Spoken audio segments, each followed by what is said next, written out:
Hi hello అండి, welcome to Yog stock. అందరూ బాగున్నారు కదా? Thank you for supporting my videos అండి. ఎవరైనా ఫస్ట్ టైం వచ్చినట్టుంటే సబ్స్క్రైబ్ చేసుకోండి. అలాగే నా వీడియో నచ్చితే మాత్రం ఓ లైక్ ఇవ్వటం మర్చిపోద్దు. సో ఇంకా వితౌట్ వేస్టింగ్ టైం చాలా ఇంపార్టెంట్ ఇన్ఫర్మేషన్ అండి. నాకు జస్ట్ మా ఫ్రెండ్ యూఎస్ నుంచి షేర్ చేశాడు. దాన్ని నేను చెక్ చేశాను. చెక్ చేస్తే న్యూయార్క్ టైమ్స్లో నేను చదువుతున్నా ఇప్పుడు ఈ information. IRS agrees to share migrants tax information with ice. ఇదైతే చాలా ఇంట్రెస్టింగ్ న్యూసే యాక్చువల్గా. మరి మీరు ఎవరైనా చూసారో లేదో నాకు తెలీదు. ఇదేంటంటే the agreement is major departure from the internal revenue services efforts to gain the trust of immigrants and encourage them to file their taxes. యాక్చువల్గా దాంతోపాటు ఇంకా కొంచెం డీప్గా చదివితే దీంట్లో ఏముందంటే ఇన్ఫర్మేషన్ వచ్చేసి IRS to let immigrant officials obtain tax data for deportation targets. అంటే బేసిక్గా ఇప్పుడు నేను చదివిన దాని ప్రకారం నాకు అర్థమైంది ఏంటంటే డిహెచ్ఎస్ అఫీషియల్స్ బేసిక్గా ఈ డిహెచ్ఎస్ వాళ్ళు ఐఆర్ఎస్ కొలాబరేట్ అయ్యి ఎవరెవరు ట్యాక్స్ కట్టారు, ఎవరెవరు ట్యాక్స్ కట్టలేదు, ట్యాక్స్ కట్టకుండా ఎవరైనా ఉండుంటే జనరల్గా ఇంతకుముందు ఎలా ఉండేదంటే అన్డాక్యుమెంటెడ్ మైగ్రెంట్స్ కూడా ట్యాక్స్ కట్టడానికి అలౌ చేసేవాళ్ళు అనమాట. అంటే ఇల్లీగల్గా పనిచేసిన వాళ్ళు వీళ్ళు ఏ స్టేటస్లో ఉన్నా ఎలా ఉన్నా ఇంతకుముందు వాళ్ళు ట్యాక్స్ కట్టేవాళ్ళు, అలౌ చేసేవారు ట్యాక్స్ కట్టడానికి. సో కానీ ఇప్పుడు ఏంటంటే ఇవన్నీ రూల్స్ వీళ్ళు చాలా మారుస్తున్నారు. So DHS officials have suggested they will eventually ask the IRS to help locate immigrants suspected of living in the country without a legal status. So ఇది ఆబ్వియస్గా ఏంటంటే అన్డాక్యుమెంటెడ్ వాళ్ళు ఇంతకుముందు ట్యాక్స్ ఫైల్ చేసేవాళ్ళు అనమాట, అలో చేసేవాళ్ళు. ఎందుకంటే చాలా కంపెనీస్లో ఇల్లీగల్స్ పనిచేశారు. ఏది మన మీట్ కంపెనీస్, ఈ ప్యాకింగ్ కంపెనీస్, అవి ఇవి. సో వాళ్ళ పేరు మీద ట్యాక్స్ ఫైలింగ్ కూడా నడిచింది. కొంతమంది ఓన్గా బిజినెస్ చేసుకోవటం. సో న్యూయార్క్ టైమ్స్లో ఏం రాశారంటే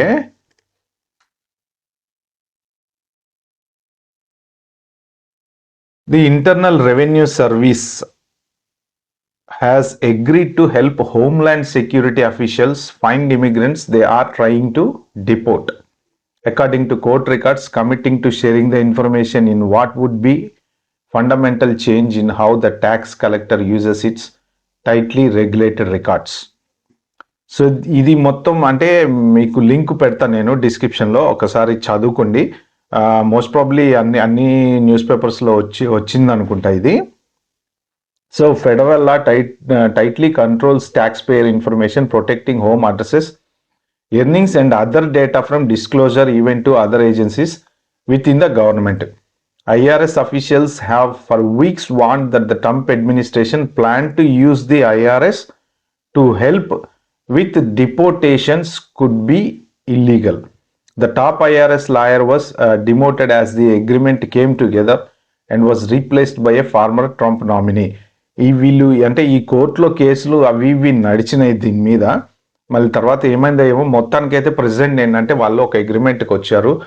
వాళ్ళు కోర్టుకు కూడా ఏదో డీటెయిల్స్ అవి సబ్మిట్ చేశారు, అంటే ఇన్ఫర్మేషన్ షేరింగ్ లేదని అదని. సో ఏది ఏమైనా ఇక కోర్టుల కేసులు ఇవన్నీ పక్కన పెడితే యాక్చువల్గా millions of undocumented workers pay taxes. అంటే చెప్పాను కదా నేను ఇంతకుముందు అన్డాక్యుమెంటెడ్ వర్కర్స్ వాళ్ళు ట్యాక్స్ పే చేసేవాళ్ళు, వాళ్ళని వీళ్ళని అలో చేయించేవాళ్ళు అనమాట. Improving the financial outlook for federal programs like social security. The IRS has encouraged them to submit tax returns using a 9-digit code called an individual taxpayer identification number. So అంటే వీళ్ళే అలో చేశారు వాళ్ళని tax కట్టడానికి. ఇప్పుడు ఏంటంటే వీళ్ళందరినీ ఎత్తికి పట్టుకొని పంపించడానికి ప్లాన్ చేస్తున్నారు అనమాట. కానీ దీనికి బిహైండ్ ద సీన్ ఏంటంటే దీన్ని కొంచెం మనం డీటెయిల్గా అర్థం చేసుకుంటే, సో నేను చాట్‌జీపీటీలోకి వెళ్ళి దీని గురించి తెలుసుకుందామని చెప్పి అడిగితే యాక్చువల్గా నాకు వేరే ఇన్ఫర్మేషన్స్ కూడా చదివిన తర్వాత అర్థమైంది అంటే ఇది ఇమిగ్రెంట్స్కి ఎఫెక్ట్ అవుతుంది అనమాట. ఇప్పుడు మీకు న్యూస్ పేపర్లో కూడా వీళ్ళు ఏం చెప్పారంటే యాక్చువల్గా IRS agrees to share migrant tax.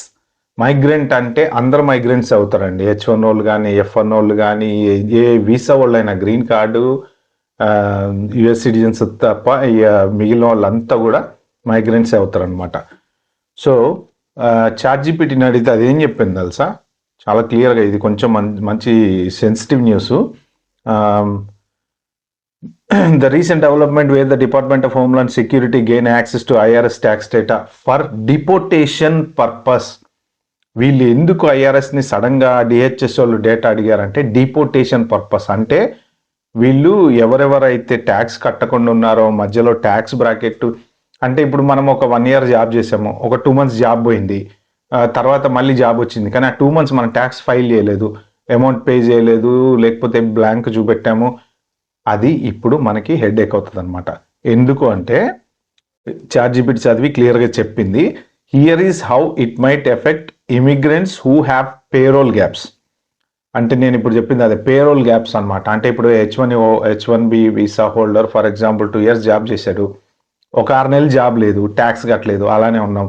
జనరల్గా అయితే 60 days తర్వాత వెళ్ళిపోవాలి కదా, బట్ ఒక 2 months ట్యాక్స్ కట్టలేదు అనుకోండి, ఆ తర్వాత మళ్ళీ కట్టాము, లేకపోతే ఇట్లాంటి గ్యాప్స్ ఏమన్నా మధ్యన ఉంటే వాళ్ళకి tax filing and complains. If an immigrant has a gaps in there payroll records, meaning they are periods when they did not file taxes or show income, it could potentially raise flags for the DHS if they use this information in immigration enforcement.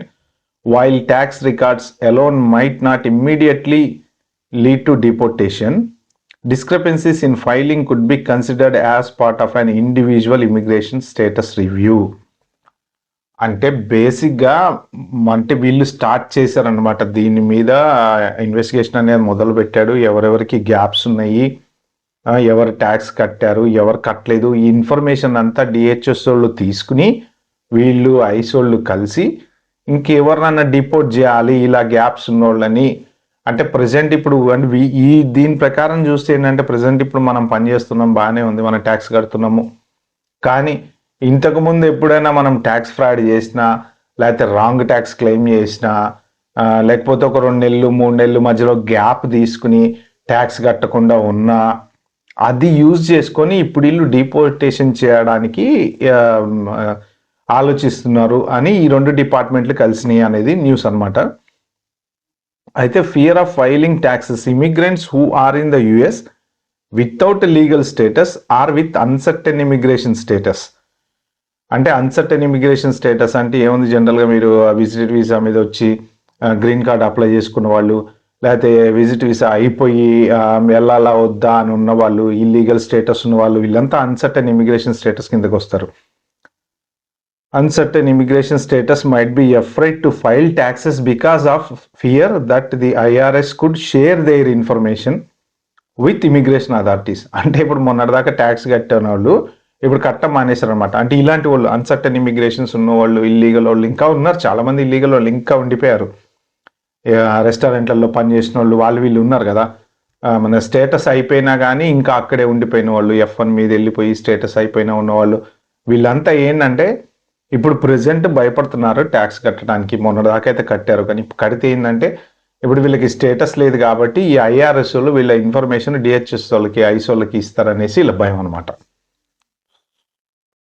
So main ఇది deportation risks. If the IRS provides DHS with the data that shows an immigrant hasn't been consistently filing taxes or has irregular work history, it could be used as a part of broader criteria to identify someone who may be subject to deportation, especially if they have other immigration violations. అంటే ఇక్కడ ఇది మనకి major flag అనమాట. Deportation risk అంటే ఎప్పుడైనా ఎవరైనా నేను ఇందాక చెప్పినట్టు మధ్యలో ఏదైనా గ్యాప్ ఉంది, లేకపోతే ఒక 1 year జాబ్ లేదు, లేకపోతే ఒక 6 నెలలు ఇండియా పోయి మళ్ళీ వచ్చాము, ఈ రకరకాల కంటిన్యూస్గా ట్యాక్స్ కట్టుకుంటా ట్యాక్స్ ఫైల్ చేసుకుంటా పోతే ఓకే, కానీ మధ్యలో ఎక్కడన్నా బ్రేక్ వచ్చింది అంటే దీన్ని వాళ్ళు వాడుకుని డిపోర్ట్ చేయడానికి ప్లాన్ చేస్తున్నారు అనేది న్యూస్ అనమాట. మరి ఇది ఐఆర్ఎస్ తర్వాత అది మన ఇమిగ్రేషన్ డిహెచ్ఎస్ వాళ్ళు కలిసారంటే ఆబ్వియస్లీ ఈ ఇన్ఫర్మేషన్ వీళ్ళిద్దరు కలిసి కూర్చొని వర్కౌట్ చేసి ఇన్ఫర్మేషన్ తీసుకెళ్ళి ఐస్ వాళ్ళకి ఇస్తారు. నెక్స్ట్ ఏంటంటే ఐస్ వాళ్ళు వచ్చేసి డిపోర్ట్ చేస్తారు. అంటే ఇది ఓవర్ నైట్ అయ్యే ప్రాసెసా లేకపోతే వీళ్ళు ఏమైనా ప్లాన్ చేస్తున్నారా? జస్ట్ ఇదైతే నేను ఇప్పుడు న్యూస్ అండి, ఇది యాక్చువల్గా అప్డేటెడ్ ఏప్రిల్ 8 అంటే ఇవాళే వచ్చిన న్యూస్ అనమాట. సో ఇంకా సీరియస్గా దీని గురించి అయితే డిబేట్లు స్టార్ట్ కాలేదు, ఎక్కడ బయటకు రాలేదు. సో నేను వాషింగ్టన్ పోస్ట్లో చదివాను ఈ news, at the same time New York టైమ్స్లో చదివాను. మీకు లింక్ అయితే కింద పెడతా. నాకు తెలిసి వాషింగ్టన్ పోస్ట్కి ఆబ్వియస్లీ రిజిస్ట్రేషన్ ఉంటేనే అది ఓపెన్ అవుద్ది అనుకుంటా. సో ఈ 2 న్యూస్ పేపర్ లింకులు మీకు కింద డిస్క్రిప్షన్లో పెడతా, మీరు కూడా ఓపెన్ చేసి చదువుకోండి. నాకు అర్థమైంది అయితే మాత్రం పేరోల్ గ్యాప్స్, అన్డాక్యుమెంటెడ్ వాళ్ళు అంటే వదిలేయండి, ఇల్లీగల్ వాళ్ళు కాబట్టి వాళ్ళకి పెద్ద మనం దాని గురించి మాట్లాడుకునే అవసరం లేదు. ఎవరైనా ఇల్లీగల్ వాళ్ళు ఇంతకు ముందు ట్యాక్స్ కట్టారు ఇప్పుడు కట్టట్లేదు అంటే ఆబ్వియస్లీ వాళ్ళు అలానే ఇల్లీగల్ వాళ్ళని అన్డాక్యుమెంట్ వాళ్ళని ఎట్లా డిపోర్ట్ చేస్తున్నారు. అయితే ఈ మేజర్ కన్సర్న్ నాకు అనిపించింది ఏంటి, నేను ఎందుకు షేర్ చేసుకుందాము అనుకున్నాను అంటే, పేరోల్ గ్యాప్స్ అని అన్నారు చూసారా, అదొక్కటి కొంచెం. పేరోల్ గ్యాప్స్ అంటే జనరల్గా చాలా మందికి ఉంటాయండి. అందుకే ఇప్పుడు అమెరికాలో H1 మీద ల్యాండ్ అయిన రోజు నుంచి 100% జాబ్ ఉండాలి అంటే ఎవరికి ఉండదు కదా. ఒక్కొక్కసారి పోతుంది, ఒక్కొక్కసారి వస్తుంది, మధ్యలో గ్యాప్ ఉంటుంది, మధ్యలో మనం 2-3 నెలలు ట్యాక్స్ కట్టకుండా ఉంటాము. ఒక్కొక్కసారి మనం ఇప్పుడు చిన్న బిజినెస్లు పెట్టుకున్న వాళ్ళు అయితే వాళ్ళు ట్యాక్స్ సబ్మిట్ చేయకపోవచ్చు. బట్ ఇలాంటివన్నీ ఉంటాయి. ఏదో ఒక రకంగా పేరోల్ మెయింటైన్ చేయకుండా ఉన్న వాళ్ళని వీళ్ళు డిపోర్ట్ చేయాలని ప్లాన్ చేస్తున్నారు. కానీ మరి అది నాకు కూడా అర్థం కావట్లేదు. ఎందుకంటే ఇప్పుడు ఒక 2 నెలలు కట్టకపోతే మన తర్వాత మళ్ళీ జాబ్ వచ్చిన తర్వాత మనకి అడుగుతున్నాం కదా, అంటే మనం లా అబైడింగ్ సిటిజన్ కిందకే వస్తాం కదా. మరి దీన్ని ఎక్స్క్యూజ్ చేసుకుని గనక డిపోర్టేషన్స్ చేస్తే చాలా మందికి ఎఫెక్ట్ అవుతుంది, 100% ఎఫెక్ట్ అవుతుంది. ఎప్పుడో ఒక 2 నెలలో 3 నెలలో మనం ట్యాక్స్ కట్టలేదు అని ఇప్పుడు ప్రెసెంట్ ట్యాక్స్ కట్టే జాబ్ ఊడవికి డిపోర్ట్ చేయడం అనేది మరి అది ఎంతవరకు కరెక్టో నాకైతే అర్థం కాలేదు. బట్ మీకు ఎవరికైనా అర్థమైతే మాత్రం మీరు కామెంట్లో అయితే మెన్షన్ చేయండి.